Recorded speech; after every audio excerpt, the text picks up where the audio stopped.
गुलि गावनायनि गेजेरजों सासे जाय फुंखा बसुमतारी बिथाङा रुंसारि जाबाय। नाथाय बेयो दुखु जाथाव जाबाय। अदेबानि जोंनि मानसिफ्रा जोंनि सुबुंफ्रा जोङो हाग्रा सिमफायनायनिफ्राय गोजानाव थानांगौ होननानै बयबो सांग्रां खालामो। दा नाथाय दिनै फरेस्ट डिपार्टमेन्टआ जिहेतु बे नेशनेल पार्क जाबाय, माहारियारि बियो मोनसे गनायथि मोननाय नेशनेल पार्क, जाय माने जोङो सोरमाङा बा सरलपारा दैखौ बारनाय लोगो लोगो जोङो माने बेवहाय रायमना नेशनेल पार्क जायो। बे खाथियावनो जोंहा सिखोना जोहोलाव नेशनेल पार्क दङ। दा बिनिखायनो बे ओनसोलाव रायजो जानाय आइ आफा बिदा फंबाय मोनथांमोननिसिमबो जोङो खावलायगोन जाहाथे उननि समाव बेबादि जाथाय जाया।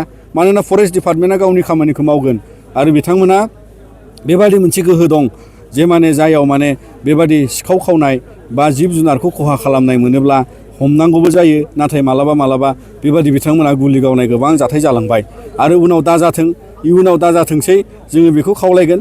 आरो फरेस्ट डिपार्टमेन्टआबो बिनि सायाव जाहाथे एक्सट्रिम बेबादि मोनसे जाथाय जानाङा बेखौ जोङो हास्थायगोन आरो सांग्रांथि होनांगोन बै ओनसोलनि सुबुंफोरखौ, जाहाथे हाग्रा दाना एबा दंफां एबा बायदिसिना आथिखालनि जुगाव बेबादि मोनसे फालांगियाव बिथांमोना लोगो लोब्बा जाया।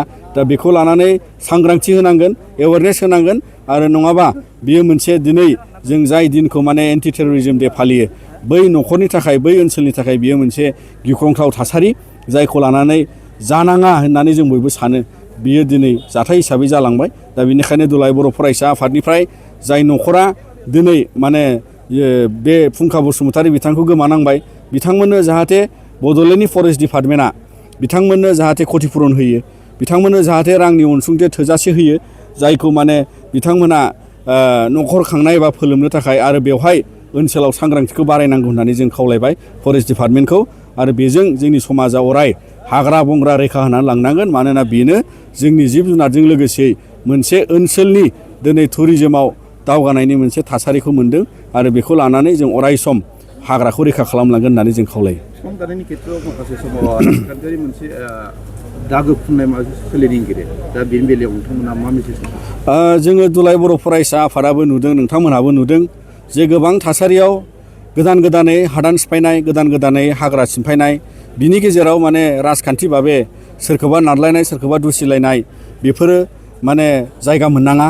बेजों लोगोसे गुबैयै हाग्रा दाननायानो जायगा मोनग्रोनाङा आरो बिनि उनाव माने बेबायदि सोरखौबा दुसिनाय, मख'नाय, माने सोरबा ओरै थिनदों बेफोर थुनज्लायनाया बन्द' जानांगौ।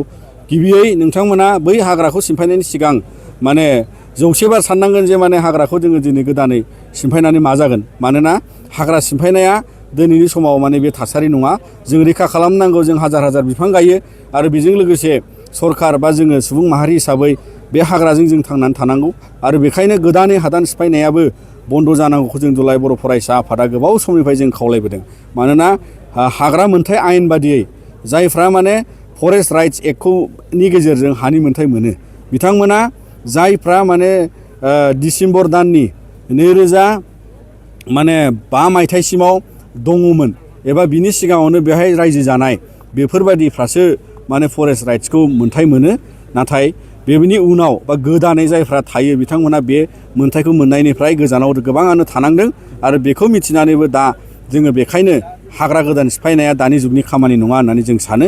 आरो नोंथांमोननि गेजेरजों जोङो बयबो आइ आफा बिदा फंबायखौ दुलाराय बर' फरायसा आफादनिफ्राय गुरैयै खावलायो, जाहाथे थुनज्लायनाय एबा नारसिनलायनायखौ बाद होनानै गोजानाव दोननानै आरो हाग्रा सिमफायनायखौ गुदि जोङो बेखौ माने बन्द' खालामनांगौ। बेनो मोनसे जोंनि गोथार खामानि जागोन होननानै जों सानो।